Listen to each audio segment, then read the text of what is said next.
Agradecemos a Dios por la asistencia de cada uno de nuestros hermanos. Elevemos a Dios nuestra oración para ya dar inicio a esta programación. Querido Padre Celestial, Dios de eterna bondad, de rica y de abundantes misericordias, ante tu divina presencia estamos. Te adoramos y te exaltamos porque solo tú eres digno de toda honra y de toda gloria. Señor, ¿a quién iremos? ¿A dónde iremos si solamente en ti hay palabras de vida eterna?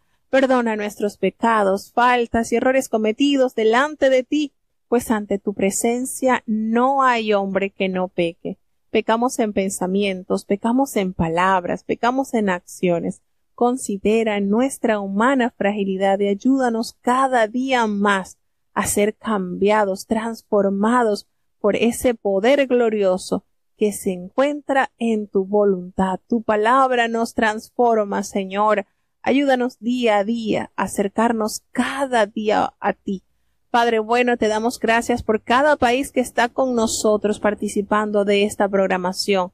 Guarda y bendice a los hermanos que están desde los Estados Unidos, desde Alemania, desde Chile, desde República Dominicana, así como los que están conectados desde Honduras, México y Panamá.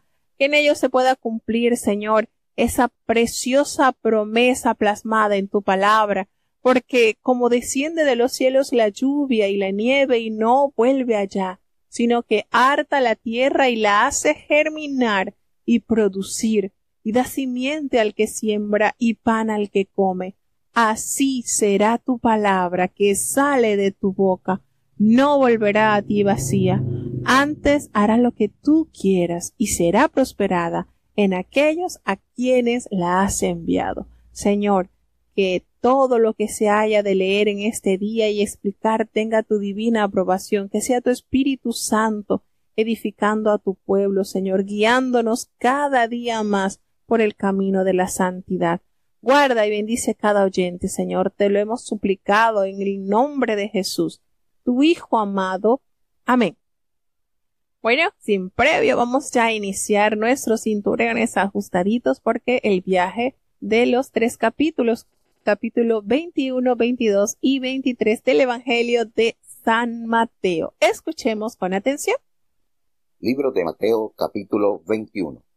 Y como se acercaron a Jerusalén y vinieron a Betfagé, al monte de las Olivas, entonces Jesús envió 2 discípulos, diciéndoles: Id a la aldea que está delante de vosotros, y luego hallaréis una asna atada y un pollino con ella, desatadla y traédmelos. Y si alguno os dijere algo, decid: el Señor los ha menester, y luego los dejará. Y todo esto fue hecho para que se cumpliese lo que fue dicho por el profeta que dijo: Decid a la hija de Sión: he aquí tu rey viene a ti, manso, y sentado sobre una asna, y sobre un pollino, hijo de animal de yugo. Y los discípulos fueron, e hicieron como Jesús les mandó.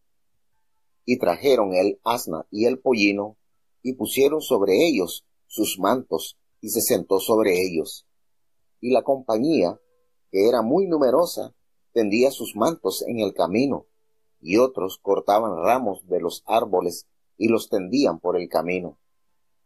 Y las gentes que iban delante y las que iban detrás aclamaban diciendo: Hosana al Hijo de David, bendito el que viene en el nombre del Señor, Hosana en las alturas. Y entrando él en Jerusalén, toda la ciudad se alborotó diciendo: ¿quién es este? Y las gentes decían: este es Jesús, el profeta, de Nazaret de Galilea. Y entró Jesús en el templo de Dios, y echó fuera todos los que vendían y compraban en el templo, y trastornó las mesas de los cambiadores y las sillas de los que vendían palomas. Y les dice: escrito está: mi casa, casa de oración será llamada, mas vosotros cueva de ladrones la habéis hecho. Entonces vinieron a él ciegos y cojos en el templo, y los sanó. Mas los príncipes de los sacerdotes y los escribas, viendo las maravillas que hacía, y a los muchachos aclamando en el templo y diciendo, Hosanna al Hijo de David, se indignaron y le dijeron, ¿oyes lo que estos dicen? Y Jesús les dice, sí, ¿nunca leísteis de la boca de los niños y de los que maman, perfeccionasteis la alabanza? Y dejándolos, se salió fuera de la ciudad a Betania y posó allí. Y por la mañana, volviendo a la ciudad, tuvo hambre. Y viendo una higuera cerca del camino, vino a ella, y no halló nada en ella, sino hojas solamente. Y le dijo, nunca más para siempre nazca de ti fruto. Y luego se secó la higuera. Y viendo esto, los discípulos, maravillados, decían, ¿cómo se secó luego la higuera? Y respondiendo Jesús les dijo, de cierto os digo, que si tuviereis fe y no dudareis, no sólo haréis esto de la higuera, mas si a este monte dijereis, quítate y échate en la mar, será hecho. Y todo lo que pidiereis en oración, creyendo, lo recibiréis. Y como vino al templo, llegáronse a él, cuando estaba enseñando, los príncipes de los sacerdotes y los ancianos del pueblo, diciendo, ¿con qué autoridad haces esto? ¿Y quién te dio esta autoridad? Y respondiendo Jesús les dijo, yo también os preguntaré una palabra, la cual si me dijereis, también yo os diré con qué autoridad hago esto. El bautismo de Juan, ¿de dónde era? ¿Del cielo o de los hombres? Ellos entonces pensaron entre sí diciendo, si dijéremos del cielo nos dirá, ¿por qué pues no le creísteis?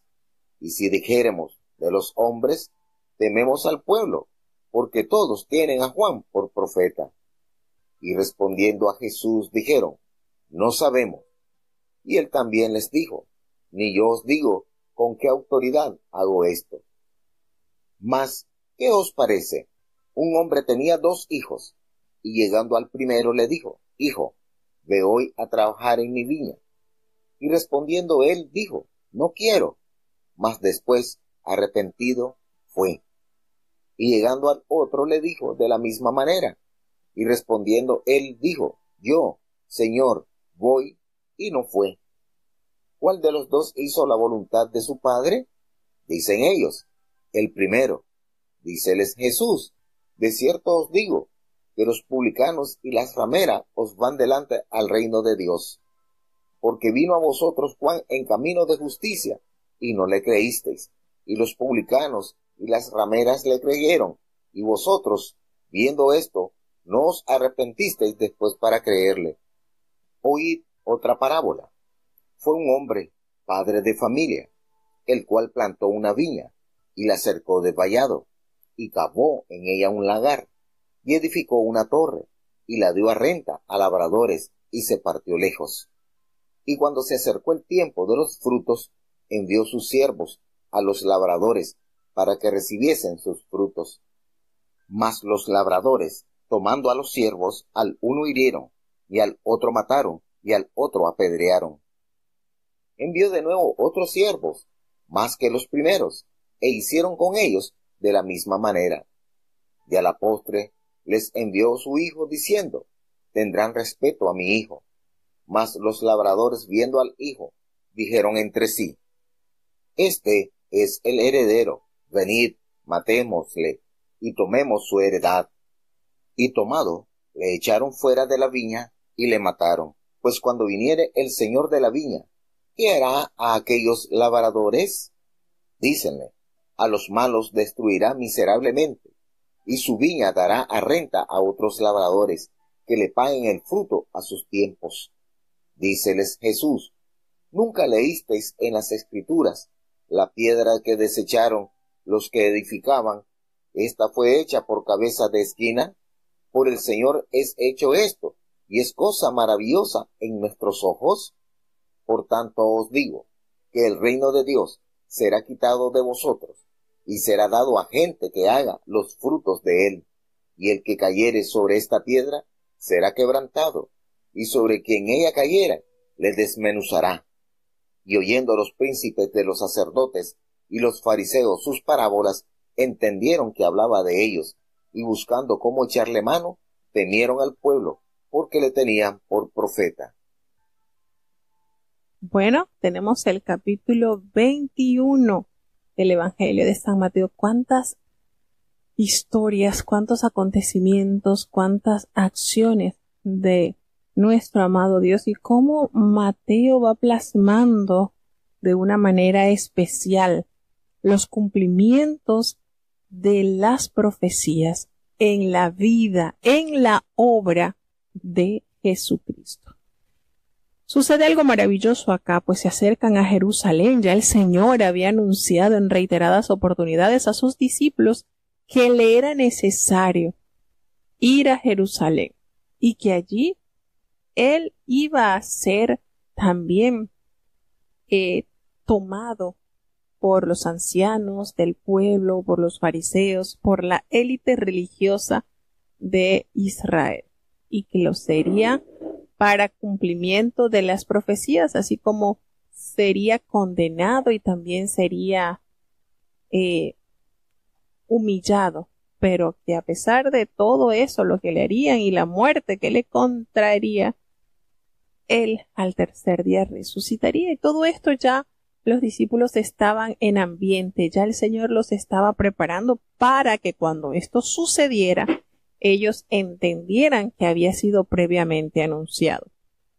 Y resulta que ellos se acercaron a Jerusalén y vinieron entonces a Betfagé, y allí en el monte de los olivos, precisamente en ese monte, donde el Señor asciende al cielo. Ahí Jesús envió a 2 de sus discípulos. Esto que se está narrando es durante la última semana de su ministerio, y Jesús, por supuesto, cumplió totalmente las profecías mesiánicas, puesto que la entrada triunfal en Jerusalén, que tuvo lugar el domingo antes de la crucifixión, constituyó esa escenificación de una parábola, una forma dramática a través de la cual Jesús proclamó su condición de Mesías, y ella representó la consumación de la profecía que nos narra el profeta Zacarías en el capítulo 9, versículo 9. Hasta sus más mínimos detalles los encontramos en estas profecías. Es maravilloso tener esta armonía de los cumplimientos proféticos en la vida de nuestro amado el Señor. Y nos damos cuenta entonces que Él le insta a estos 2 discípulos que fuesen a la aldea que estaba enfrente de ellos, y que allí precisamente iban a encontrar una asna atada y al lado un pollino que estaría con ella, que lo desataran y que se los trajeran, el asna y el pollino, y que si alguien les preguntara, ellos respondieran: el Señor los necesita y luego Él los enviará. Todo esto, relata Mateo, aconteció con el fino cumplimiento de lo que fue anunciado por boca del profeta Zacarías, cuando toma inmediatamente el versículo y recuerda: decid a la hija de Sión. ¿Quién es la hija de Sión? Pues Jerusalén. He aquí tu rey viene a ti, manso y sentado sobre una asna, sobre un pollino, hijo de animal de carga. Qué hermosa esta profecía, y qué característica resalta el profeta al etiquetar a nuestro Dios amado como manso, una humildad considerada no pretenciosa, gentil, suave, mansa. Los de la secta de los celotes buscaban un Mesías guerrero, quien usaría la fuerza para vencer el imperio romano que estaba oprimiendo al pueblo en esos tiempos. Pero qué contrariedad al hallarse con Jesús, que mostró un poder más grande que el poder militar, el poder de la sabiduría humilde y el amor penetrante. Esa mansedumbre, hermano, no es debilidad, sino es un poder perfecto de control en el temperamento. Y bueno, los discípulos, así tal cual el Señor les ordenó, ellos hicieron. Se fueron y trajeron esa asna y ese pollino, y pusieron entonces sobre ellos sus mantos, y Él se sentó encima. Y aquella multitud era tan numerosa, relata Mateo, que ellos tendían sus mantos en el camino y otros cortaban ramas de los árboles y las tendían en el camino. Fíjense que estos es como los súbditos de un rey que le rinden homenaje colocando alfombra para que camine o para que pasee sobre ella. Y esto fue la alfombra que el Señor recibió, no una alfombra roja como uno está acostumbrado a colocársele a las grandes celebridades, a las personas de renombre. La alfombra del Señor fueron mantos, fueron ramas, fue algo tan natural y tan sencillo, algo que no tuvo preparación previa, pero allí hubo ese gozo, a tal punto que la gente que iba delante de él y los que iban detrás estaban aclamando y expresando de una manera celestial la expresión que detalla el Salmo 118, versículo 26, por supuesto. Hosana al Hijo de David. Bendito el que viene en el nombre del Señor. Hosana en las alturas. Y esto se expresó por boca de todas estas personas que entendieron y que vieron en el humilde hijo del carpintero una magna humildad, sencillez y poder que brotaba de él. Cuando él entró en Jerusalén, toda la ciudad se conmovió. Imagínese esta expresión. Qué lindo, ¿verdad? En esta expresión hosana, que significa salve. Eso significa la palabra hosana. Y era más que un grito de aclamación, equivalía al ruego de un pueblo oprimido a su Salvador. Era un pueblo que estaba oprimido y que dirigía esta solicitud a Jesucristo nuestro Salvador para que éste le diera la completa libertad. Más tarde se convirtió en una exclamación de alabanza. Recordemos que en el Salmo 118, el versículo 26 y 26, 25 y 26, del cual fue tomada esta frase, es mesiánico. Por lo tanto, la gente estaba públicamente reconociendo a Jesús como el Mesías. Y ese verbo conmover se utiliza pues a menudo cuando ocurre un terremoto, que se muestra un acontecimiento dramático. Aquí, la llegada de Jesús causó una gran conmoción, fue un remover, fue algo que revolucionó ese día. La gente decía, cuando Jesús entró en Jerusalén, toda la ciudad se conmovió y decían, ¿y quién es este? Y las mismas personas que escuchaban decían, este es Jesús, el profeta de Nazaret de Galilea. Qué momento de conexión el pueblo con su rey. Y una vez culminado el ingreso a Jerusalén, el Señor se dirige al templo. ¿Y cuál fue la sorpresa? Echó fuera a todos los que vendían y compraban en el templo, a tal punto que el Señor volcó las mesas de los que cambiaban los dineros y las sillas de los que vendían las palomas. Esto hizo en él una indignación a tal punto que recordó la expresión dicha por el profeta cuando dice, escrito está, mi casa, casa de oración será llamada, pero ustedes la han hecho cueva de ladrones. Y precisamente era dentro del templo donde ya las ofrendas, los sacrificios de los animalitos, el pagar en cada uno de los acontecimientos que merecía según la ley, ofrecer un palomino, ofrecer un corderito, todo esto se había monetizado dentro del templo.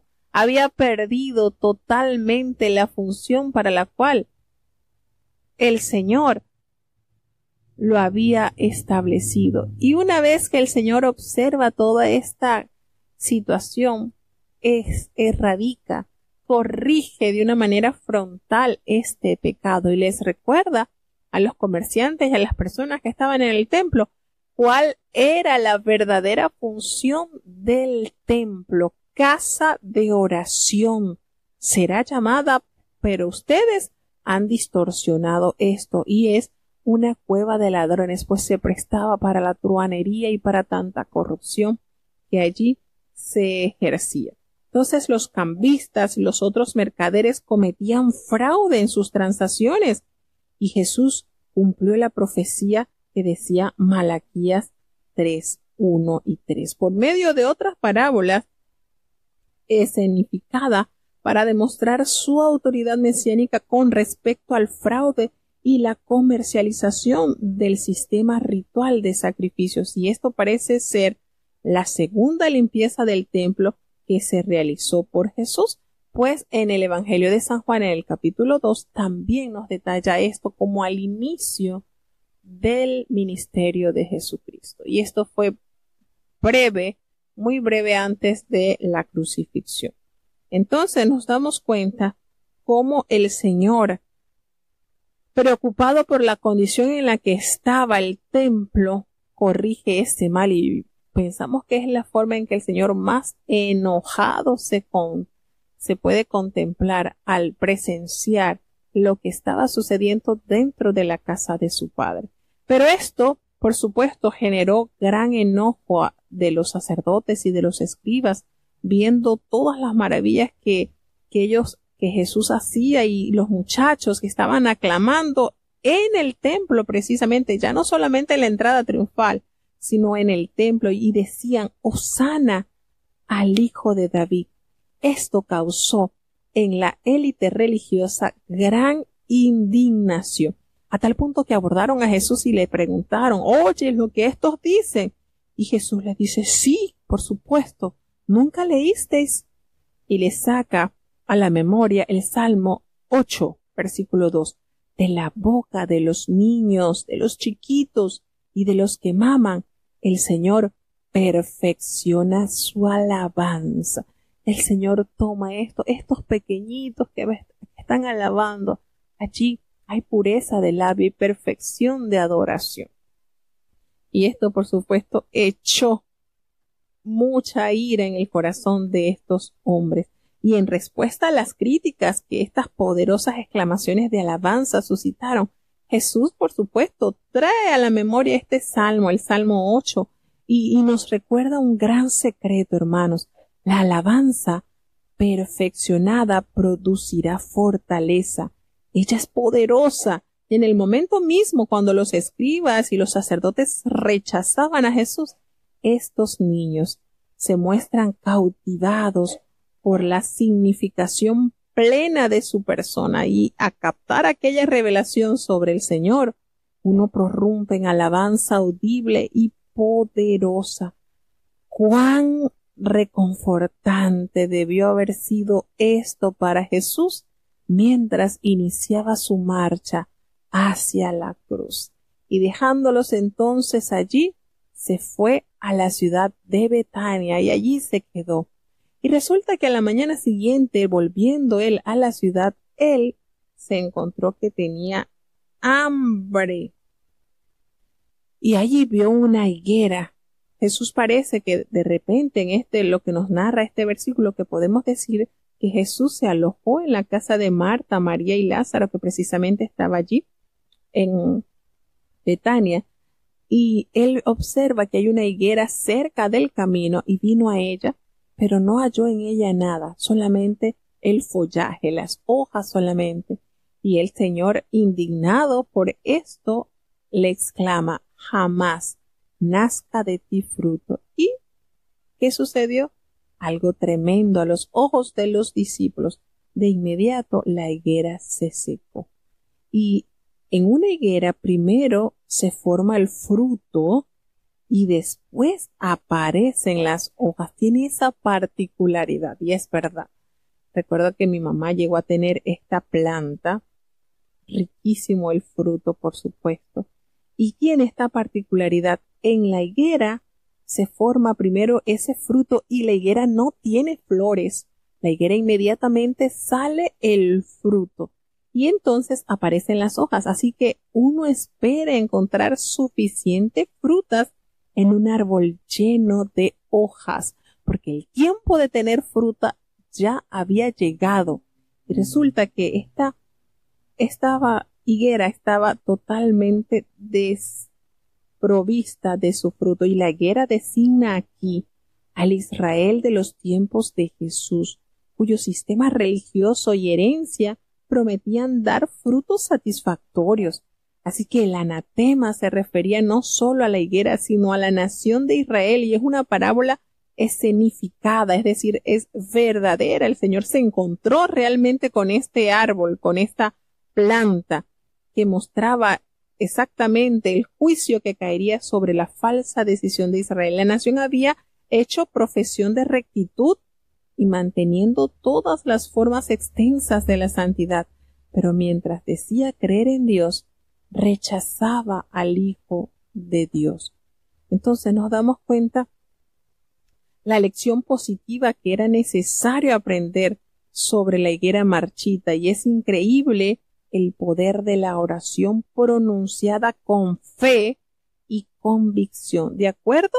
Por supuesto, hay que anotar algo muy relevante, de acuerdo con la voluntad y los propósitos de Dios. Porque cuando esto sucede, los discípulos al ver esto se maravillaron y se preguntaban unos a otros, ¿cómo es esto que enseguida se secó la higuera?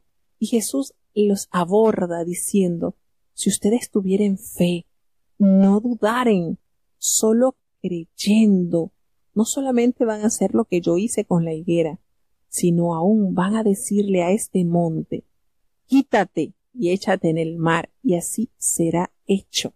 Hermanos, qué manera el Señor de inyectarle a los discípulos esa fe, esa confianza plenamente en Él. Si ustedes tuvieran esa fe, ustedes van a decir a este monte, a este problema, a este obstáculo, a esta dificultad, que se quite y se lance al monte. El Señor echa todos nuestros pecados, toda nuestra maldad a lo profundo de la mar, y todo, oígase este versículo, lo poderoso, todo lo que le pidiereis en oración, creyendo, lo recibiréis. Qué hermosa promesa de nuestro amado Señor. Todo, hermano, no algunas cosas. Pero yo le pido a Dios. Recordemos, todo lo que le pidamos al Señor, mientras, por supuesto, estemos nosotros de acuerdo con la voluntad y los propósitos de Dios. Recuerda entonces cuando él viene al templo, nuevamente los principales y los sacerdotes y todos los ancianos del pueblo, donde se supone que radicaba la sabiduría, el temor de las leyes y todo lo concerniente a la pureza y la santidad del pueblo, estos dirigentes se acercaron a Jesús mientras él enseñaba. E indignados les preguntan, ¿con qué autoridad haces estas cosas? ¿Quién te dio esta autoridad? Por supuesto, había molestia por parte de la élite religiosa. El Señor los confrontaba de una manera tremenda. Qué enojo sentirían ellos cuando Jesús agarró y volcó todas las mesas y volteó todo eso. ¡Qué enojo! Y el Señor les dice esto y les hace otra pregunta. Sí, ustedes me están preguntando. Bueno, yo les voy a hacer una pregunta y si ustedes me contestan, pues yo les voy a decir con qué autoridad pues yo hago estas cosas. Y fíjense, en esto nos damos a entender que le pregunta, ¿el bautismo de Juan de dónde era? ¿Del cielo o de los hombres? Miren cómo los puso en jaque a los líderes.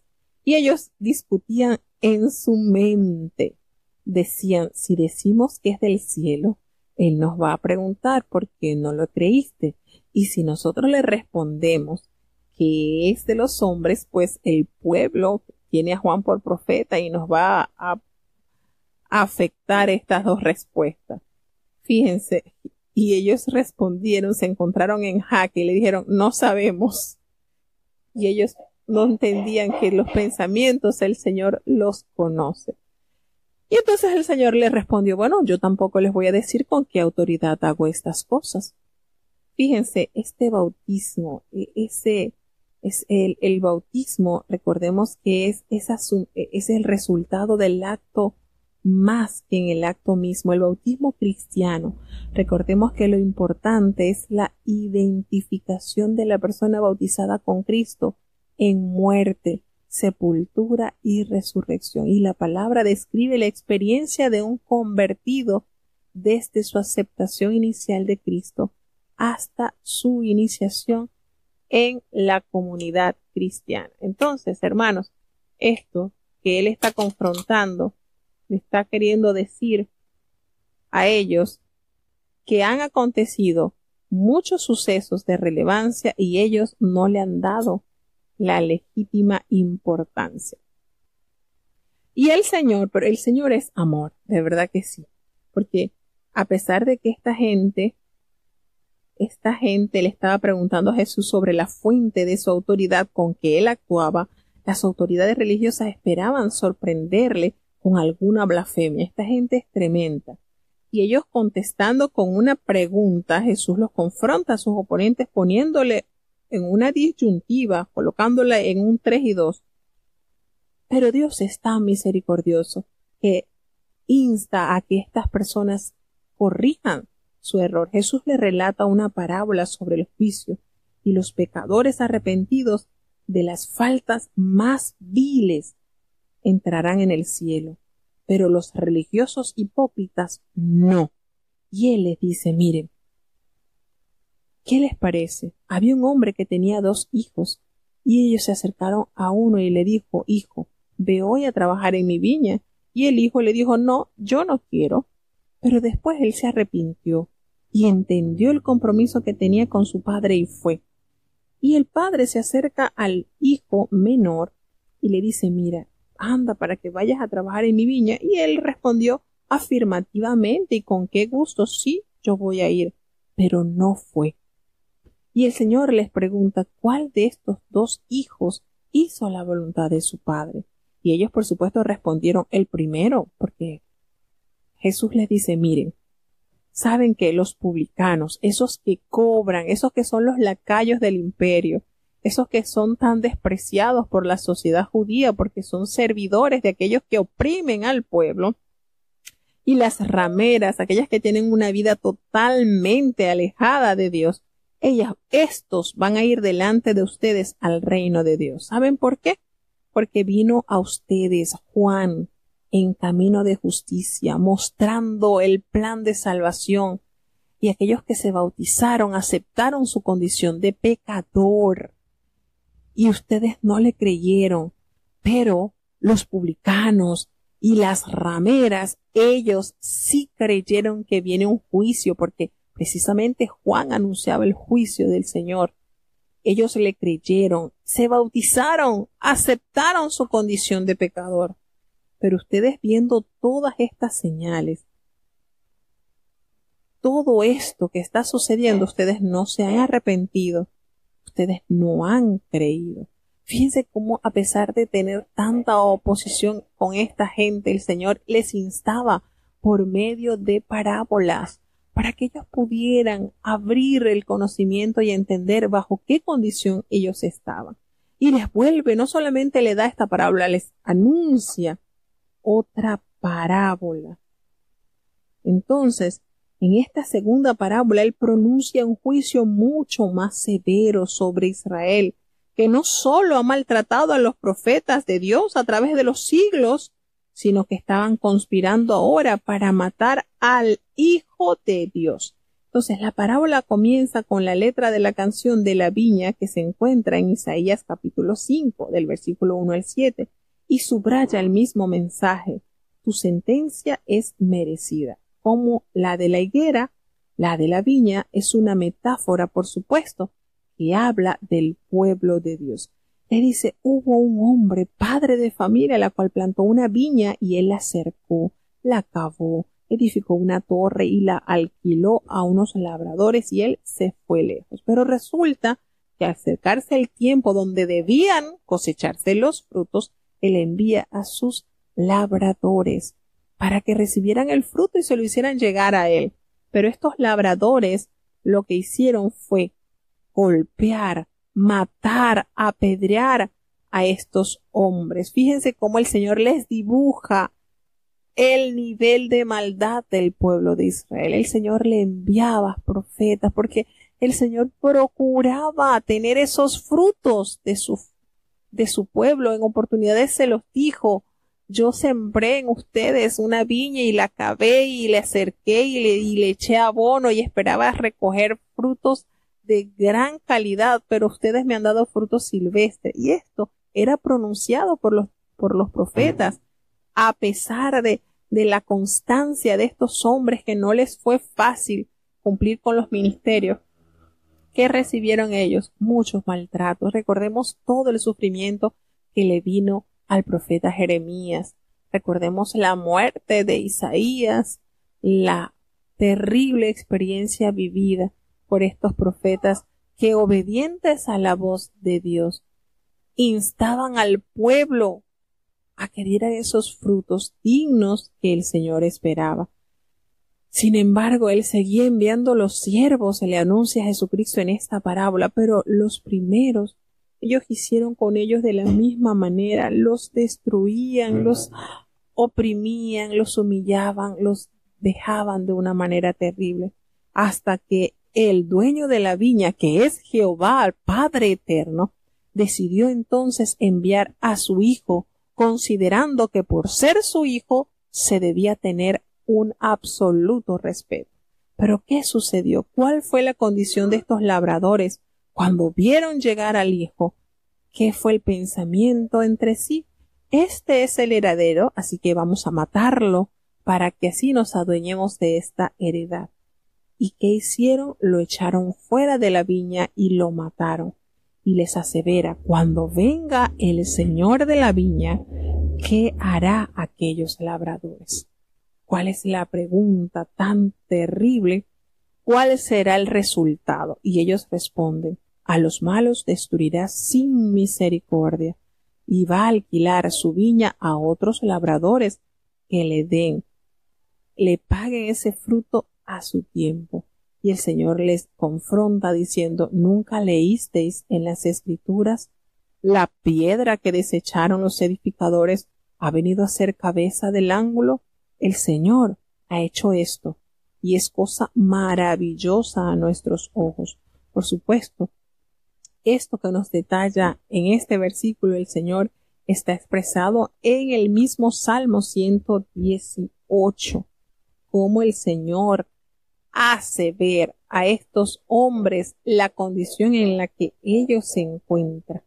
Entonces, el Hijo de Dios, Jesús está utilizando esta fórmula para ocultar su identidad y su destino, y por supuesto, el rechazo y la muerte de Jesús fueron ordenados de lo alto y conduciría al triunfo y a la exaltación, como está profetizado en el Salmo 128. Entonces, el Señor les anuncia: os digo que el reino de Dios será quitado de vosotros y será dado a la gente que produzca fruto. Al rechazar a Jesús, ellos rechazaron el reino de Dios, que será dado a gente. Este término que se refiere a un nuevo pueblo, judíos y gentiles, que produzcan los frutos que Dios espera. Todo el que cayere en incredulidad será quebrantado sobre esa piedra, y todo el que trate de arrastrarla será hecho pedazos. Entonces vemos cómo el Señor les anuncia de una manera clara, y esto, al oírlo, los sacerdotes y los fariseos habían comprendido que eran ellos los que estaban en la posición del hijo desobediente y de los hombres malvados que no cuidaron de entregar su fruto a tiempo, y buscaban la oportunidad de echarle mano al Señor, pero se contenían, pues se le tenían mucho temor al pueblo, ya que el pueblo veía en Jesús el que resolvía sus males, un gran profeta, quien infundía respeto a través de ese ministerio que había emprendido. Así que lejos de ellos entenderlo para arrepentimiento, lo entendieron, ellos no estaban dispuestos a cambiar, sino a quitar a Jesús como el obstáculo para seguir viviendo una vida desatinada. Seguimos avanzando, es el capítulo 22. Libro de Mateo, capítulo 22. Y respondiendo Jesús, les volvió a hablar en parábolas, diciendo: El reino de los cielos es semejante a un hombre rey que hizo bodas a su hijo, y envió sus siervos para que llamasen los llamados a las bodas, mas no quisieron venir. Volvió a enviar otros siervos, diciendo: Decid a los llamados: He aquí mi comida y animales engordados son muertos, y todo está prevenido, venid a las bodas. Mas ellos no se cuidaron y se fueron, uno a su labranza, y otro a sus negocios, y otros, tomando a sus siervos, los afrentaron y los mataron. Y el rey, oyendo esto, se enojó, y enviando sus ejércitos, destruyó a aquellos homicidas, y puso fuego a su ciudad. Entonces dice a sus siervos: Las bodas a la verdad están aparejadas, mas los que eran llamados no eran dignos. Id pues a las salidas de los caminos, y llamad a las bodas a cuantos hallareis. Y saliendo los siervos por los caminos, juntaron a todos los que hallaron, juntamente malos y buenos, y las bodas fueron llenas de convidados. Y entró el rey para ver los convidados, y vio allí un hombre no vestido de boda, y le dijo: Amigo, ¿cómo entraste aquí no teniendo vestido de boda? Mas él cerró la boca. Entonces el rey dijo a los que servían: Atado de pies y de manos, tomadle, y echadle en las tinieblas de afuera. Allí será el lloro y el crujir de dientes. Porque muchos son llamados y pocos escogidos. Entonces, idos los fariseos, consultaron cómo le tomarían en alguna palabra. Y envían a él los discípulos de ellos con los herodianos, diciendo: Maestro, sabemos que eres amador de la verdad, y que enseñas con verdad el camino de Dios, y que no te curas de nadie, porque no tienes acepción de persona de hombres. Dinos pues, ¿qué te parece? ¿Es lícito dar tributo a César o no? Mas Jesús, entendida la malicia de ellos, les dice: ¿Por qué me tentáis, hipócritas? Mostradme la moneda del tributo. Y ellos le presentaron un denario. Entonces les dice: ¿Cuya es esta figura? ¿Y lo que está encima escrito? Dícenle: de César. Y díceles: Pagad pues a César lo que es de César, y a Dios lo que es de Dios. Y oyendo esto se maravillaron, y dejándole se fueron. Aquel día llegaron a él los saduceos, que dicen no haber resurrección, y le preguntaron, diciendo: Maestro, Moisés dijo: Si alguno muriere sin hijos, su hermano se casará con su mujer, y despertará simiente a su hermano. Fueron pues entre nosotros 7 hermanos, y el primero tomó mujer y murió, y no teniendo generación, dejó su mujer a su hermano. De la misma manera también el segundo, y el tercero, hasta los 7. Y después de todos murió también la mujer. En la resurrección, pues, ¿de cuál de los 7 será ella mujer? Porque todos la tuvieron. Entonces respondiendo Jesús les dijo: Erráis ignorando las Escrituras y el poder de Dios. Porque en la resurrección ni los hombres tomarán mujeres, ni las mujeres maridos, mas son como los ángeles de Dios en el cielo. Y de la resurrección de los muertos, ¿no habéis leído lo que os he dicho por Dios, que dice: Yo soy el Dios de Abraham, y el Dios de Isaac, y el Dios de Jacob? Dios no es Dios de muertos, sino de vivos. Y oyendo esto, las gentes estaban atónitas de su doctrina. Entonces los fariseos, oyendo que había cerrado la boca a los saduceos, se juntaron a una. Y preguntó uno de ellos, intérprete de la ley, tentándole y diciendo: Maestro, ¿cuál es el mandamiento grande en la ley? Y Jesús le dijo: Amarás al Señor tu Dios de todo tu corazón, y de toda tu alma, y de toda tu mente. Este es el primero y el grande mandamiento. Y el segundo es semejante a este: amarás a tu prójimo como a ti mismo. De estos dos mandamientos depende toda la ley y los profetas. Y estando juntos los fariseos, Jesús les preguntó, diciendo: ¿Qué os parece del Cristo? ¿De quién es hijo? Dícenle: de David. Él les dice: Pues cómo David en espíritu le llama Señor, diciendo: Dijo el Señor a mi Señor: Siéntate a mi diestra, entre tanto que pongo tus enemigos por estrado de tus pies. Pues si David le llama Señor, ¿cómo es su hijo? Y nadie le podía responder palabra, ni osó alguno desde aquel día preguntarle más. Oh, de verdad que el Señor le tocó serio con esta gente y parece mentira, pero los mismos detractores, los principales detractores de su ministerio, eran realmente lo más favorecido porque el pueblo de Dios entendiera la verdad, abrazaran, restaurar, establecer esa fe genuina con el Padre, y eran los principales que le hacían daño. El Señor, en su amor y en su misericordia, en este capítulo continúa, por supuesto, la controversia del capítulo anterior. Jesús revela la culpa de Israel al rechazar la invitación de entrar en el reino. Y por supuesto, como resultado, la nación perdió el derecho de sus privilegios y será testigo de la destrucción de Jerusalén cuando le dice, ¿verdad? La destrucción de Jerusalén marcó históricamente el fin de Israel por un extenso tiempo, podemos decir, porque Israel sigue existiendo como evidencia clara de la existencia de Dios y el propósito redentor de Dios sería llevado a cabo entre los gentiles hasta que se complete la era de estos, como lo vamos a leer en la carta a los Romanos y en el libro de el Evangelio de San Lucas. Nos damos cuenta acá que el Señor les responde, le dice, mire, les vuelve a plasmar, les vuelve a dibujar esta parábola, le dice, el reino de los cielos es semejante a un rey que hizo fiesta de boda para su hijo. ¿Y quién es el hijo? Por supuesto Jesucristo. ¿Y quién es el rey? Por supuesto Dios eterno, Padre.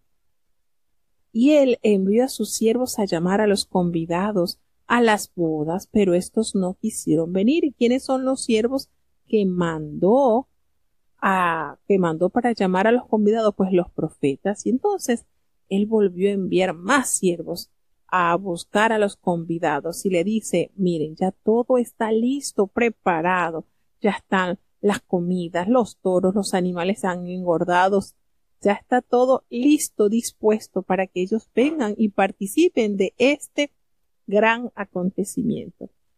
Pero aquellos que fueron convidados no hicieron caso, les fue indiferente y tomaron cada uno su rumbo. Uno se fue a la labranza y otro a sus negocios y otros fueron peores porque tomaron a los siervos que envió el padre, el rey, y los afrentaron y los mataron. Fíjense los niveles de maldad manifestada acá. ¿Qué hizo el rey cuando escuchó todo esto? Cuando se dio cuenta de todo lo que han hecho con su personal, con el personal que estaba más bien para venir gozoso y contento porque ya las personas habían aceptado esta invitación, se enojó tanto que enviando sus ejércitos destruyó a aquellos homicidas y quemó su ciudad. ¿Qué les parece? ¿Esto sucedió? Sí, esto sucedió en el año 70 después de Cristo. Esto sucedió, lamentablemente. Fue destruida la ciudad y como consecuencia de esta inapetencia espiritual el pueblo cae en castigo. Entonces el Señor no se quedó allí tranquilo. El Señor le dijo, bueno, ellos me rechazaron, pero ya las bodas están preparadas, listas. Así que estos que fuimos a invitar no eran dignos. Miren qué conclusión. no importa, van a salir allí a las salidas de los caminos y van a llamar a todo caminante, a todo que esté a su paso lo van a convidar. Y efectivamente los siervos lo hicieron así. Salieron por los caminos y juntaron a todos los que hallaron allí, tanto buenos como malos. Fíjense esto. Y las bodas fueron llenas de convidados. Y cuando el rey entró para ver a todos los convidados, los que habían entonces aceptado este llamado, vio allí a un hombre que estaba de una manera inadecuada. Y cuando él vio esto, que lo encontró que no estaba como debía, le preguntó, abordó a este personaje y le dijo, ¿cómo entraste aquí sin estar vestido de boda?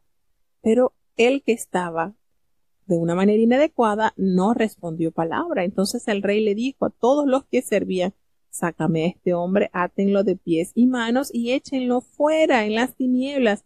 Allí será el lloro y el crujir de dientes, porque, afirma, muchos serán llamados, pero pocos los escogidos. Entonces, nos damos cuenta aquí que el Señor detalla la destrucción de Jerusalén y también vemos la imagen de este hombre del vestido de boda que está utilizada para mostrar que la fe y la obediencia a la voluntad de Dios nos debe a nosotros representar. Y este hombre no estaba acorde.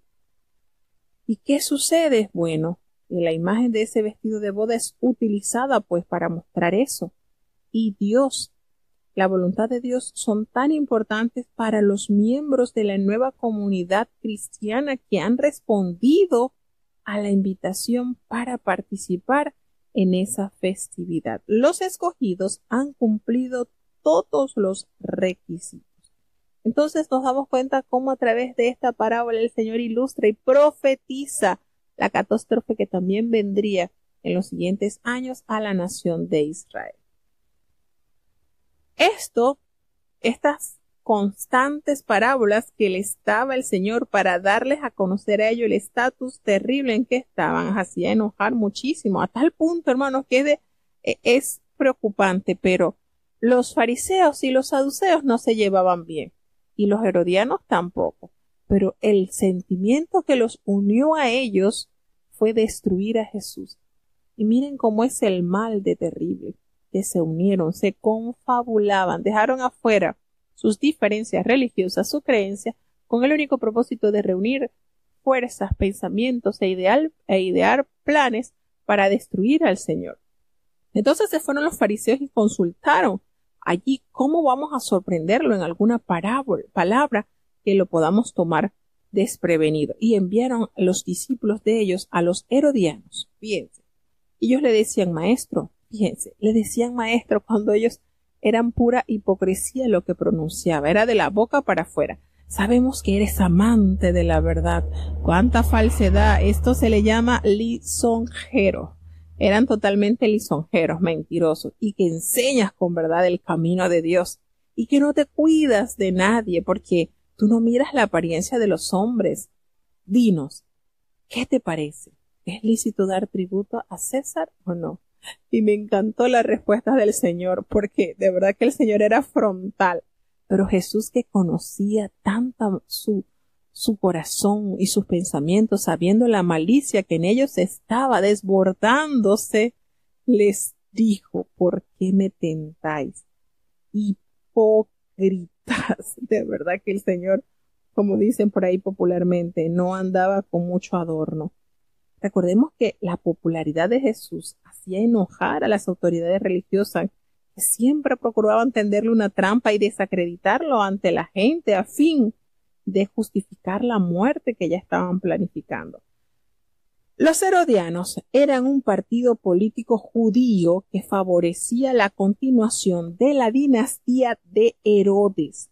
Por eso se llamaban herodianos, porque favorecían el gobierno romano en tierra israelita, aunque ellos y los fariseos eran enemigos naturales.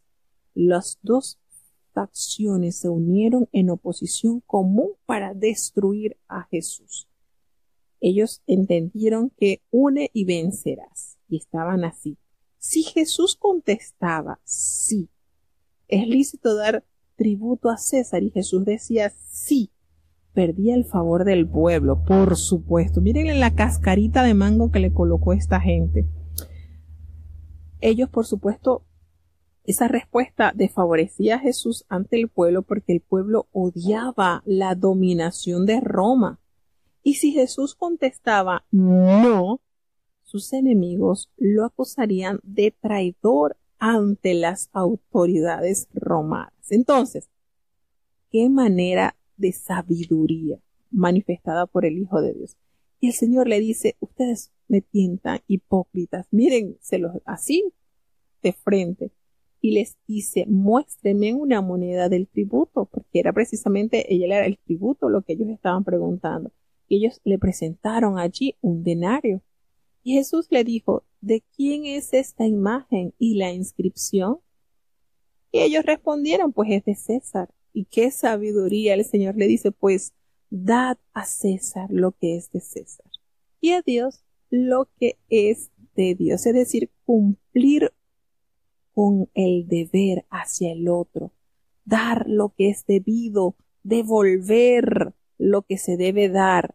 Y cuando esta gente, este público malvado, escuchó, vieron qué manera el Señor, hermanos, de darle una lección de vida a esta gente, estos se maravillaron y no les quedó otra cosa, quedaron desarmados, se tuvieron que ir. Qué manera, qué poder, qué sabiduría.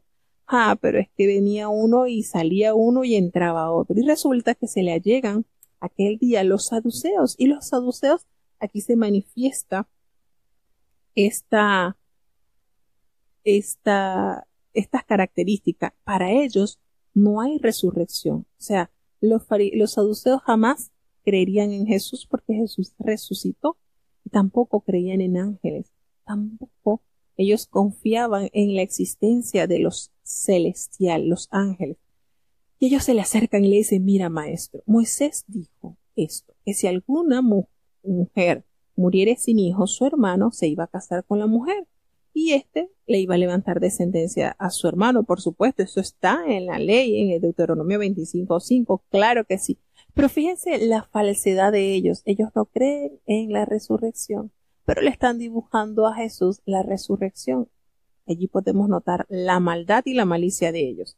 Y les plasman una parábola o una historia a Jesús y le dice, mira, hubo entre nosotros 7 hermanos y el primero se casó y murió y ella se quedó sola, no tuvo hijos de su primer esposo, así que la tomó su hermano y de la misma manera también el segundo, el tercero hasta el séptimo. Mire, esta mujer estuvo con los 7 hermanos porque todos morían. Y es como un cuento sumamente exagerado, ¿verdad? Pero él se lo narró así. Y al final de todo ella también muere. En la resurrección cabe resaltar cosa que ellos no creen. Cosa que ellos no creen. Y es algo que ellos están presentando un caso hipotético, los saduceos, basado pues en lo que enseña el libro de Deuteronomio, pero es tan ridícula a la luz del rechazo que ellos tienen por la resurrección. Y el error es erróneo, por supuesto, pensar en el cielo utilizando los conceptos terrenales, así que la vida en el cielo será una extensión de la presente existencia humana y el poder de Dios proveerá nuevas y mejores relaciones con las del orden material existente en este nuevo mundo. Entonces, ellos dicen, mira, cuando ella también murió, ¿qué va a pasar en la resurrección? ¿De quién de los 7 hermanos ella va a ser mujer? Porque es que todos estuvieron con ella. Y el Señor les responde de manera contundente, erráis ignorando las escrituras y el poder de Dios. ¿Saben por qué? Y esto es una verdad teológica hermosa. En la resurrección, El Señor no negó que no iba a haber resurrección. Sí habrá en la resurrección. Ni se casarán ni se darán en casamiento. Serán como los ángeles de Dios en el cielo. Así se los aclaró de una manera especial. Entonces, fíjense esto. Los saduceos aceptaban como sagrados solo los 5 primeros libros del Antiguo Testamento y rechazaban la resurrección. ¿Saben por qué? Porque no encontraban nada en ellos que apoyara esta doctrina. Jesús llamó la atención sobre el hecho de que cuando Dios pronunció las palabras de Éxodo 3:6, Abraham, Isaac y Jacob estaban físicamente muertos hacía muchos años, por lo que evidentemente había vida después de la muerte. Por eso que el Señor les dice, cuando le dice, pero respecto a la resurrección de los muertos, ¿no habéis leído lo que os fue dicho por Dios cuando dijo, yo soy el Dios de Abraham, el Dios de Isaac, el Dios de Jacob? Dios no es Dios de muertos, sino de vivos. Y oyendo esto, la gente quedaba admirada de esta doctrina. Fíjense cómo el Señor, de una manera especial, evidencia vida después de la muerte. Entonces, el Señor le dice, ahora fíjense, ya habían pasado por los herodianos, habían llegado los saduceos, ahora vienen los escribas que se turnaban. Estaban los fariseos oyendo que había hecho callar a los saduceos, se juntaron a una. Y uno de ellos, que es intérprete de la ley, le preguntó, para tentarle, por supuesto ese era su mayor hobby, Maestro, ¿cuál es el gran mandamiento en la ley? Y Jesús les dijo, amarás al Señor tu Dios con todo tu corazón y con toda tu alma y con toda tu mente. Esto está en el libro de Deuteronomio capítulo 6, versículo 5. Y hace la fundación. Este es el primero y grande mandamiento. Y el segundo es semejante a este. Amarás a tu prójimo como a ti mismo. De estos dos depende toda la ley y los profetas. Son las dos bases, las dos columnas donde reposa la obediencia a Dios. No podemos decir que amamos a Dios sin cumplir su voluntad, y precisamente los mandamientos es la voluntad de Dios sobre los hombres en la tierra. Entonces, nos damos cuenta, el código moral de los fariseos consistía en una incontable de disposiciones y regulaciones, demasiadas reglas, demasiadas normas, y Jesús resumió todas las obligaciones morales en estas palabras: amarás. Y esto expresaba en ambas direcciones hacia Dios y el prójimo. Y la cita, por supuesto, y esto tomará este texto conocido de lo que se debía hacer, cómo se debía vivir. Y el Señor les hace una pregunta. Cuando estos se juntaron, Jesús les preguntó diciendo, ¿qué piensan ustedes del Cristo? ¿De quién es hijo él? Y ellos a una voz le respondieron, de David.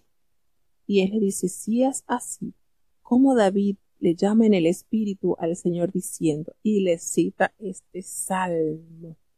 Fíjense que el Señor dijo al Señor, a mi Señor, siéntate a mi derecha hasta que ponga a tus enemigos por estrado de tus pies. Salmo 110:1. Porque si David le llama al Señor como es su hijo, y al hacerle esta pregunta nadie le podía responder palabra, ni siquiera osaron desde allí a preguntarle más, no pudieron. Entonces, definitivamente podemos entender que Jesús pasó a la ofensiva con una contrapregunta acerca de la persona de Cristo. El título mesiánico favorito entre los judíos era Hijo de David, y ellos lo interpretaban en términos ultranacionalistas y revolucionarios. Jesús citó este Salmo 110:1, reconocido por todos los judíos como una de las grandes uno de los grandes salmos mesiánicos para postular no solo su humanidad, sino también su deidad. Entonces, la lógica de su interpretación de la Escritura confundió completamente a sus enemigos. Entonces, un padre no llama a su hijo Señor, obviamente, sino al revés. El hijo llama Señor a su padre. Por lo tanto, si Dios le decía mi Señor al Mesías, ¿cómo podría ser el Mesías hijo de David? Dicho de otra forma, Jesucristo es el hijo de David, pero es también el hijo de Dios. Entonces, esta gente quedó totalmente desconcertada. ¿Qué les parece la forma de esta gente? Libro de Mateo, capítulo 23. Entonces habló Jesús a las gentes y a sus discípulos, diciendo: Sobre la cátedra de Moisés se sentaron los escribas y los fariseos. Así que todo lo que os dijeren que guardéis, guardadlo y hacedlo, mas no hagáis conforme a sus obras, porque dicen y no hacen. Porque atan cargas pesadas y difíciles de llevar, y las ponen sobre los hombros de los hombres, mas ni aun con su dedo las quieren mover. Antes, todas sus obras hacen para ser mirados de los hombres, porque ensanchan sus filacterias y extienden los flecos de sus mantos, y aman los primeros asientos en las cenas, y las primeras sillas en las sinagogas, y las salutaciones en las plazas, y ser llamados de los hombres Rabí, Rabí. Mas vosotros no queráis ser llamados Rabí, porque uno es vuestro Maestro, el Cristo, y todos vosotros sois hermanos. Y vuestro Padre no llaméis a nadie en la tierra, porque uno es vuestro Padre, el cual está en los cielos. Ni seáis llamados maestros, porque uno es vuestro Maestro, el Cristo. El que es el mayor de vosotros sea vuestro siervo, porque el que se ensalzare será humillado, y el que se humillare será ensalzado. Mas ay de vosotros, escribas y fariseos, hipócritas, porque cerráis el reino de los cielos delante de los hombres, que ni vosotros entráis, ni a los que están entrando dejáis entrar. Ay de vosotros, escribas y fariseos, hipócritas, porque coméis las casas de las viudas, y por pretextos hacéis larga oración, por esto llevaréis más grave juicio. Ay de vosotros, escribas y fariseos, hipócritas, porque rodeáis la mar y la tierra por hacer un prosélito, y cuando fuere hecho, le hacéis hijo del infierno doble más que vosotros. Ay de vosotros, guías ciegos, que decís, cualquiera que jurare por el templo es nada, mas cualquiera que jurare por el oro del templo, deudor es. Insensatos y ciegos. ¿Por qué? ¿Cuál es mayor, el oro o el templo que santifica al oro?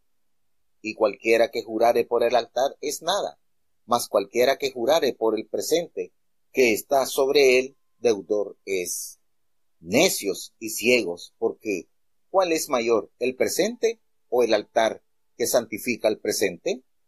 Pues el que jurare por el altar, jura por él, y por todo lo que está sobre él. Y el que jurare por el templo, jura por él, y por aquel que habita en él. Y el que jura por el cielo, jura por el trono de Dios, y por aquel que está sentado sobre él. Ay de vosotros, escribas y fariseos, hipócritas, porque diezmáis la menta y el eneldo, y el comino, y dejasteis lo que es lo más grave de la ley, es a saber, el juicio, y la misericordia, y la fe. Esto era menester hacer, y no dejar lo otro. Guías ciegos, que coláis el mosquito, mas tragáis el camello. Ay de vosotros, escribas y fariseos, hipócritas, porque limpiáis lo que está fuera del vaso y del plato, mas de dentro están llenos de robo y de injusticia. Fariseo ciego, limpia primero lo de dentro del vaso y del plato, para que también lo de fuera se haga limpio. Ay de vosotros, escribas y fariseos, hipócritas, porque sois semejantes a sepulcros blanqueados, que de fuera a la verdad se muestran hermosos, mas de dentro están llenos de huesos de muertos y de toda suciedad. Así también vosotros de fuera, a la verdad, os mostráis justos a los hombres, mas de dentro llenos estáis de hipocresía e iniquidad.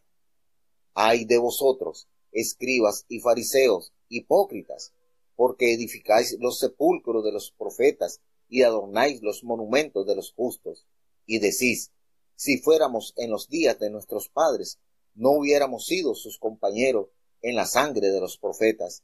Así que testimonio dais a vosotros mismos, que sois hijos de aquellos que mataron a los profetas. Vosotros también echid la medida de vuestros padres, serpientes, generación de víboras. ¿Cómo evitaréis el juicio del infierno?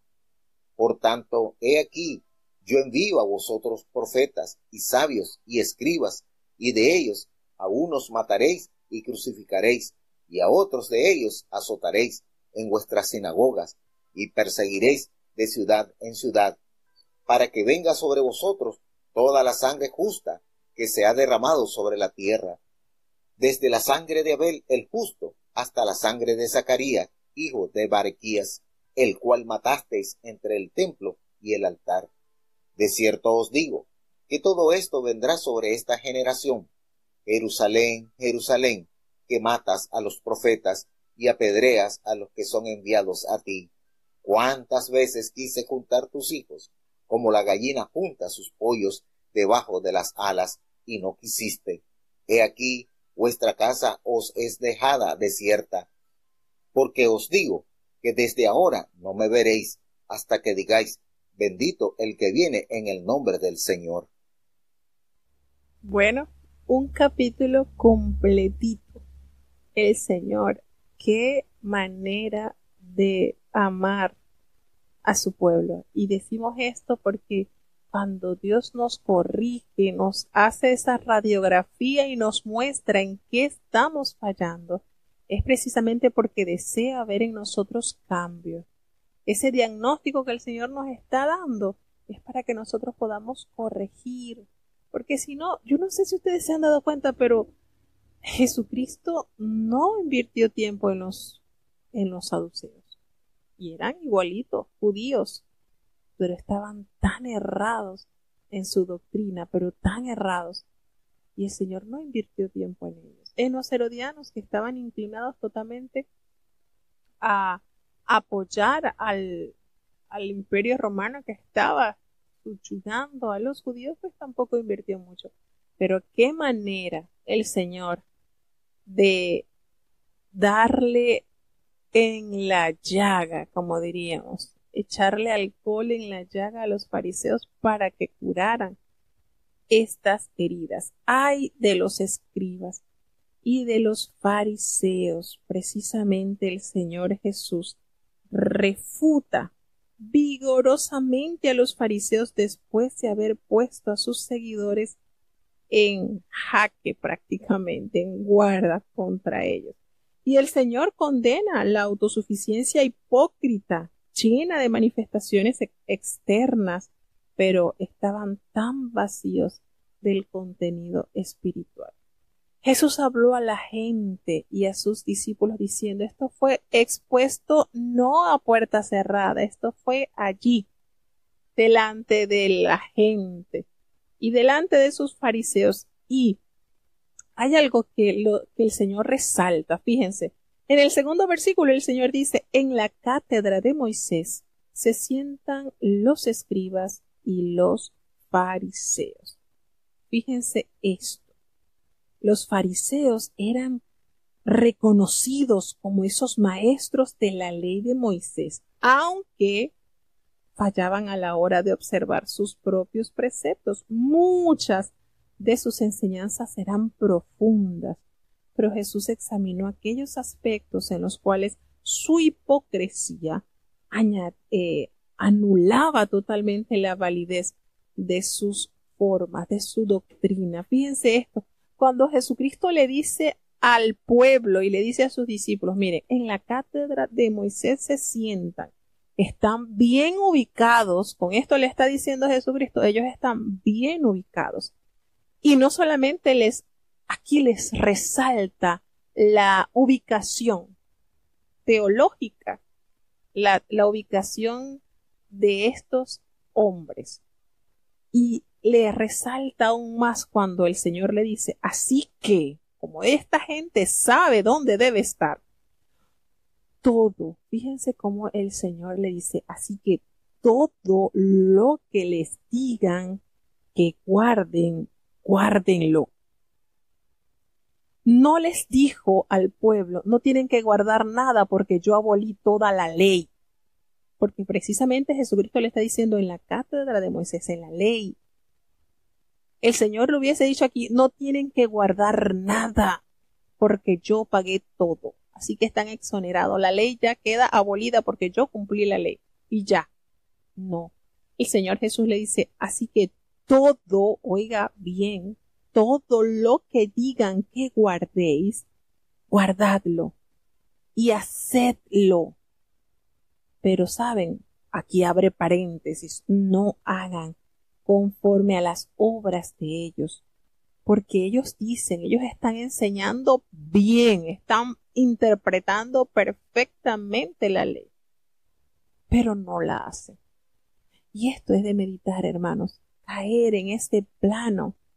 Imagínense que usted le diga que el Señor, queriendo salvar algún alma, le diga, usted váyase a X iglesia, aquí, y haga todo lo que ellos le dicen, porque están bien cimentados, han creído bien, han interpretado bien la ley. Pero nótese que no vas a vivir como ellos viven, porque ellos enseñan pero no hacen. Qué triste, ¿verdad? La condición del ser humano. Qué maravilloso es tener la armonía en lo que hablamos y lo que actuamos. Por eso que el Señor hizo un impacto en la sociedad de Israel, porque ellos veían que Jesús enseñaba con esa autoridad de que cumplía lo que enseñaba, y eso impactó, eso trascendió a la sociedad. Y le explica aún más y le dice, ellos atan cargas pesadas, difíciles de llevar, y las ponen sobre los hombros de los hombres, pero ellos son pero tan inhumanos que ni con un dedito la quieren mover. Fíjense la manera en que el Señor Jesús se refiere a innumerables, por supuesto, disposiciones y regulaciones que reducían la religión a un sistema pesado, confuso de observancias rituales, que mantenían a la gente en una servidumbre permanente. Antes hacen todas sus obras para ser vistos por los hombres, pues ensanchan sus filacterias y extienden los flecos de sus mantos.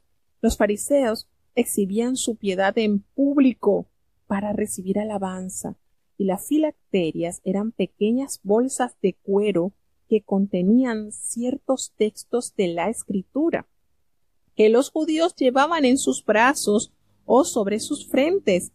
Los flecos eran los adornos con que los judíos decoraban los bordes de sus mantos.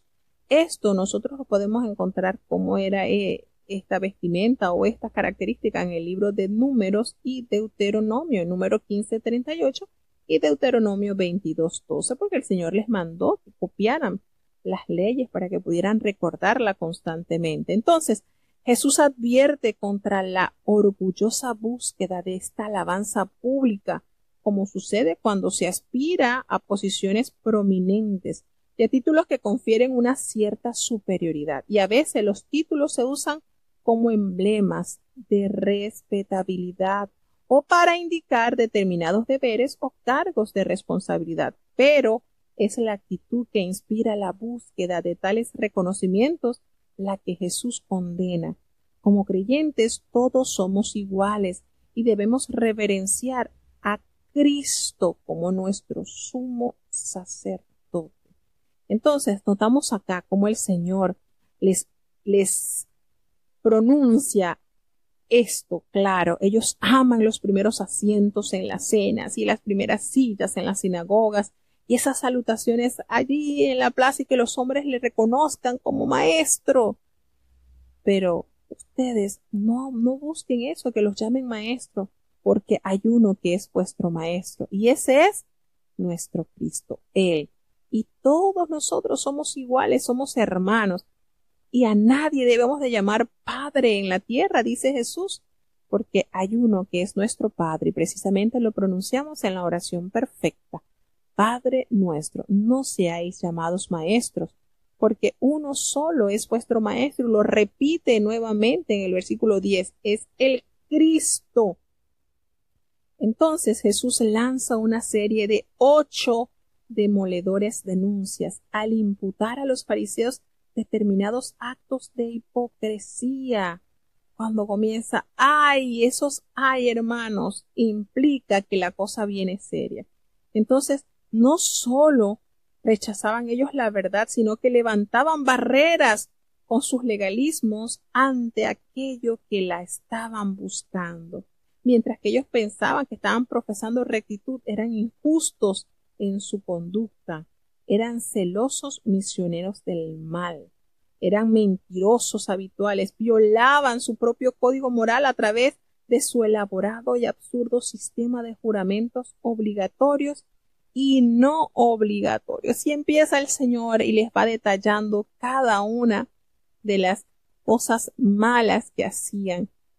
¿Quién es el mayor de vosotros? Va a ser vuestro siervo. Y es una verdad relatada y enseñada por el Señor. El Señor, siendo hijo de Dios, vino a servir y dio un ejemplo precioso de humildad, de sencillez, de servicio. Y precisamente es al llamado que nos ha convocado.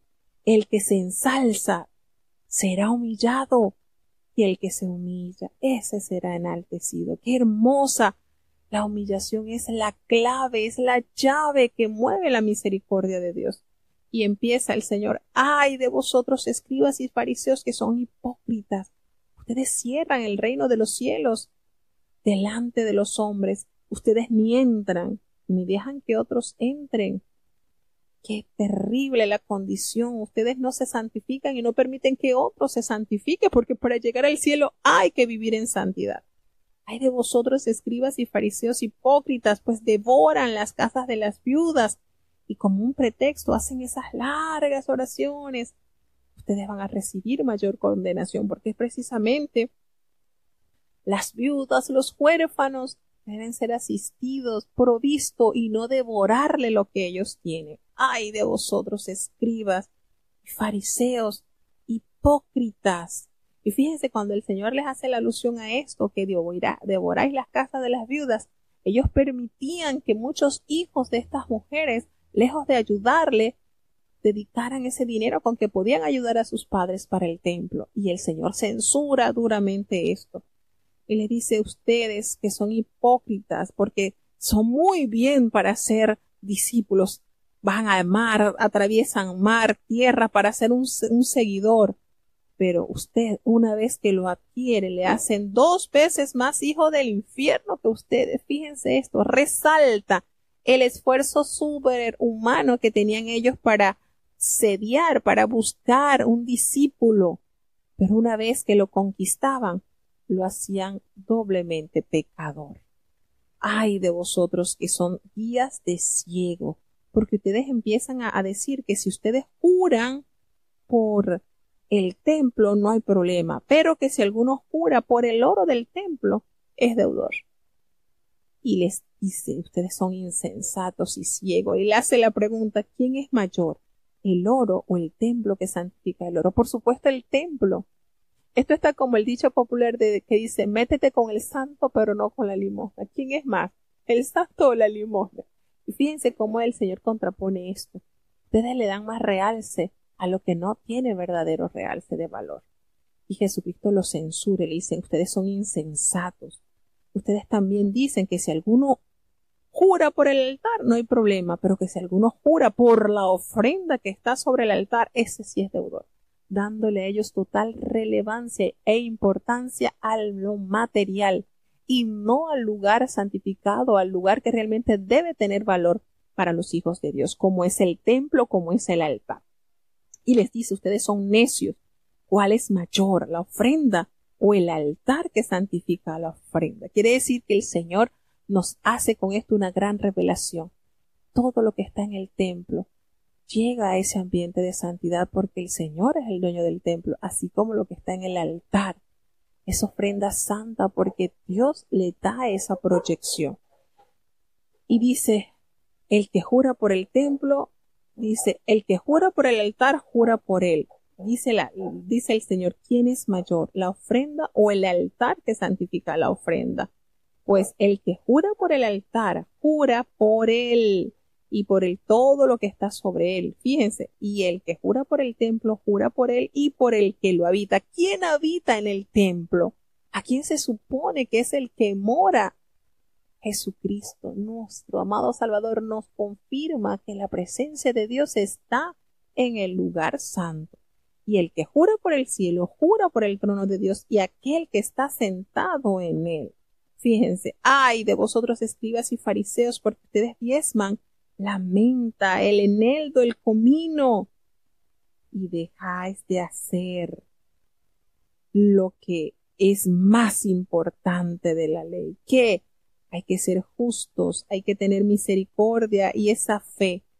Fíjense, esto era totalmente inconsistente, habiendo perdido por completo el sentido de las proporciones en cuanto a lo espiritual, y escrupulosamente ellos eran tan celosos de las cosas exteriores más triviales, tales como todo lo relacionado con el oro, con la ofrenda, con el diezmo, que eran pequeñas semillas y plantas, y olvidaban algo tan importante como los principios morales.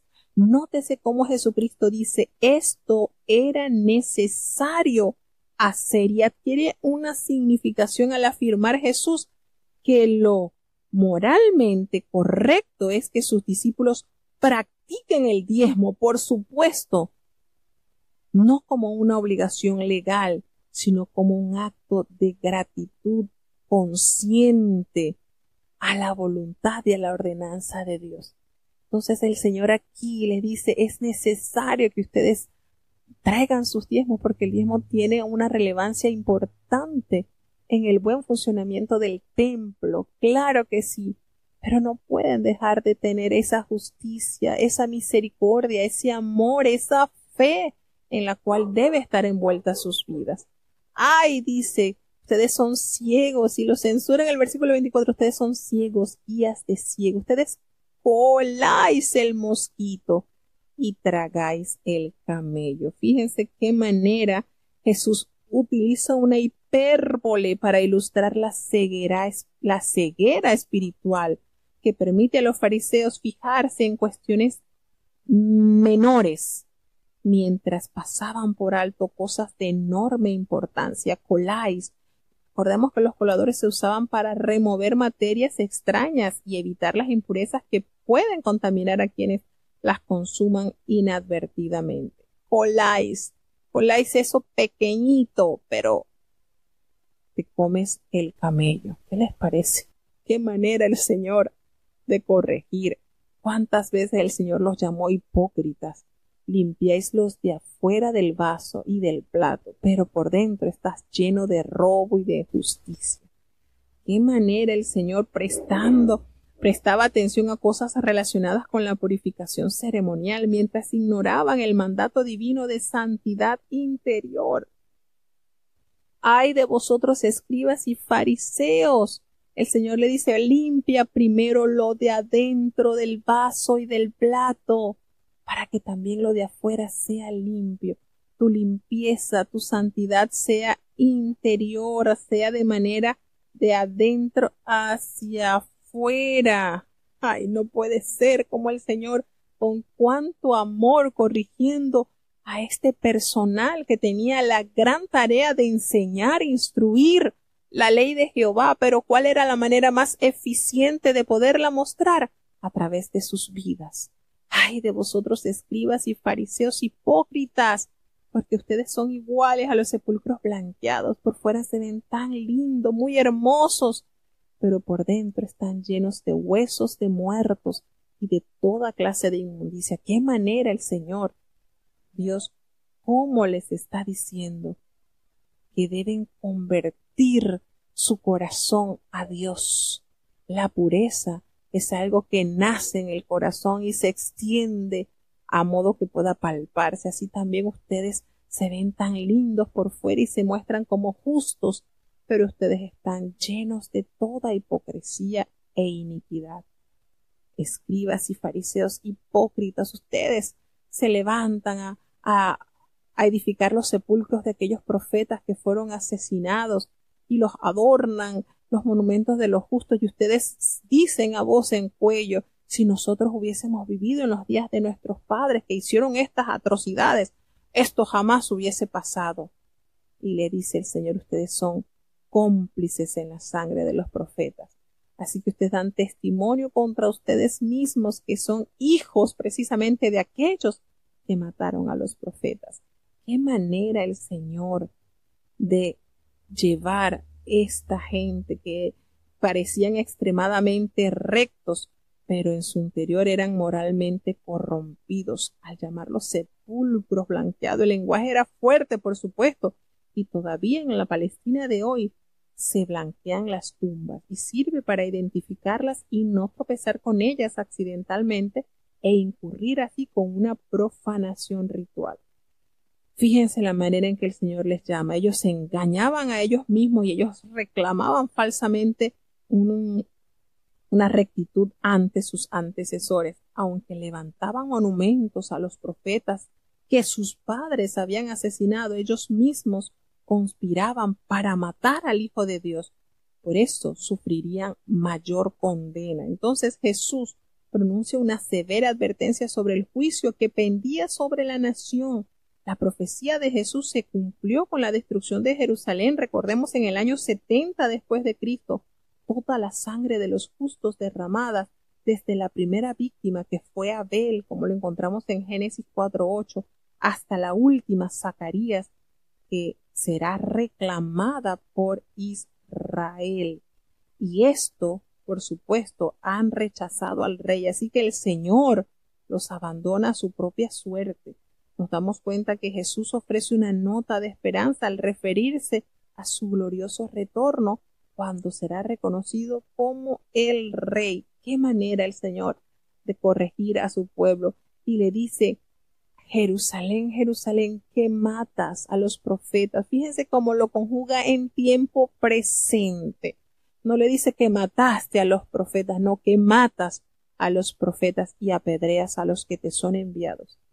Qué manera el Señor. Yo me imagino a Jesucristo llorando, expresando esto. Cuántas veces quise juntar a tus hijos como la gallina junta sus polluelos debajo de sus alas, y no quisiste. Ustedes analizan esto que el Señor y este animalito, cuando se convierte en madre, qué energía y qué celo para cuidar a sus polluelos. Pero ¿qué sucede si sus polluelos no acuden al llamado de la madre? Son víctimas de los gavilanes, de cuanto depredador. Y el Señor dice: cuántas veces los quise juntar, el llamado se hizo, pero no escucharon. Y tristemente el Señor entonces dice: he aquí que vuestra casa os será desierta. Y así pasó. Pero bueno, hay la esperanza. Cuando todas las naciones puedan pronunciar: bendito el que viene en el nombre del Señor, así como se anunció en la entrada triunfal. Así que, hermanos, de esta manera llegamos al final. De verdad que son largos los capítulos, pero son de mucha edificación. Vamos a tener la oración de cierre. Querido Padre Celestial, Dios de eterna bondad, de rica y abundantes misericordias, ante tu divina presencia estamos, Señor. Te adoramos y te exaltamos, porque solo tú eres digno de toda honra y de toda gloria, Señor. Perdona nuestros pecados, faltas y errores cometidos delante de ti. Concédenos cada día caminar conforme a tu voluntad, Señor, que seamos genuinos, legítimos hijos tuyos, Señor. Ayúdanos a aprender de ti, que eres nuestro divino Maestro, que cada lectura, Señor, encontrada en tu palabra sea para nosotros una vitamina para el alma, que nos dé esa fuerza, esa necesidad de seguir tus pasos, Señor. Ayuda, oh Dios, y te pedimos por la niñez de tu iglesia, por los jóvenes, por los adultos, Señor, por los ancianitos. Padre bueno, gracias te damos por la vida de nuestra querida hermanita Graciela, 90 años le has concedido llegar en este día. Cuánta bendición en esta vida, Señor, y así como ella, muchos ancianitos que se han recreado en hacer tu voluntad. Gracias, Señor, por los ancianitos, porque nos dan a entender que sí se puede vivir en santidad. Padre bueno, te queremos pedir por cada país que ha estado con nosotros, escuchando la lectura de tu palabra. Te presentamos, oh Dios, a los hermanos que están desde los Estados Unidos, desde México, desde Honduras, desde Alemania, desde Chile, desde República Dominicana, desde Colombia y desde Panamá. Bendice y guarda a cada oyente, Señor. Te damos gracias por los enfermos que han sido sanados, pero hay muchos por los cuales seguimos clamando, Señor, y tu palabra nos enseña que todo lo que te pidiéremos creyéndolo, tú lo concederás, y creemos que eres un médico por excelencia, Señor, nuestro sanador, nuestro pronto auxilio en la tribulación. Tanto, Señor, que siguen esperando en tu poderosa mano. Ten compasión, Señor, y quédate con nosotros, Señor, te necesitamos. Ten piedad de las guerras que están suscitando. Nosotros estamos llamados a orar por la paz y a vivir en paz, Señor. Ten misericordia, Señor, de Israel, de Palestina, de cuántos niños, de cuántos ancianos, de cuántas familias enlutadas, Señor, por amor de tu nombre. Haz una obra especial como solo tú sabes hacerla. No nos desampares, Señor, te necesitamos. En el dulce nombre de Jesús te lo he suplicado y en él te doy las gracias. Y ahora te pedimos, Señor, que el bendito amor de Dios, la gracia y la paz de nuestro Señor y Salvador Jesucristo, la compañía y la comunión de tu Espíritu Santo, quien es nuestro eterno Consolador, sea con cada uno de tus hijos, nos guarde desde ahora y para siempre. Amén.